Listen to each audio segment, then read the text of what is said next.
sabi ni Congressman Pulong, he claims he won't reveal his source kahit pitpitin ang bayad niya. Don't worry, nobody's interested. Dodong, sabi niya, this guy has made a career out of gossip package as courage, but this time he's gone full fantasy, name-dropping people, inventing plots, and pretending he's part of some spy thriller. Okay, nag-iimbento siya. Wala akong nananawagan ako na talagang pabagsakin si Bungag. Sabi ko, ang pagpapabagsak sa isang adik ay hindi yan pagpapadestabilisa sa gobyerno. Sa halip, yan ay makakatulong ka para mas bumuti ang gobyerno. Walang sinong Pilipino ang gustong pabagsakin ang sarili niyang bansa, ang estado. Diba? Ang pwede mo lang pabagsakin ang mga kawatan. Yan pwede natin pabagsakin yan. But not necessary na sasabihin i-destabilize mo ang gobyerno.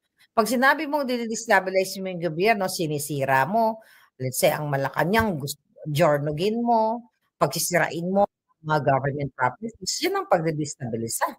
Pero kung mag-uwelga ka, magrarally ka at sabihin mo, bumaba na yung addictus na yan, ang destabilize mo ay hindi gobyerno, kundi ang mga magnanakaw, ang mga addictus.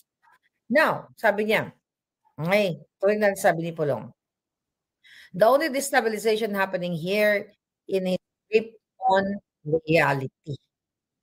As if this Bungag administration is a coup. It's already in the final state of self-destruction. Kasi baka hindi kasi marami magbabaga, nanawagan nga yung mga taga Cebu, mga archbishop, may mga pare na nanawagan na kailangan na talaga manindigan dahil sa mga nangyayari ngayon. Sabi ni Pulo, siguro tanggap nito kay Bangag. At kahit ano-ano na lang ang lumalabas sa bibig niya. Laos na nga, sinungaling pa. I'm glad na marami na tayong ngayon tumatawag kay Bangag na Bangag. Hindi na lang ako mag-isa. Di ba? Ang dami-dami natin tumatawag kay Bangag kasi Bangag naman talaga. Ang tulpo na binojak ni Congressman Pulong Duterte. So, hindi na natin sila titigilan, di ba? Kaya nananawagan ako November 16, 17, 18, I think EDSA and Maynila, mapuno yan, di ba? Kung winash out ang inyong mga bahay, bahain nyo rin ang kalsada ng Maynila para i-wash out ang mga addictus benedictus. Panahon na.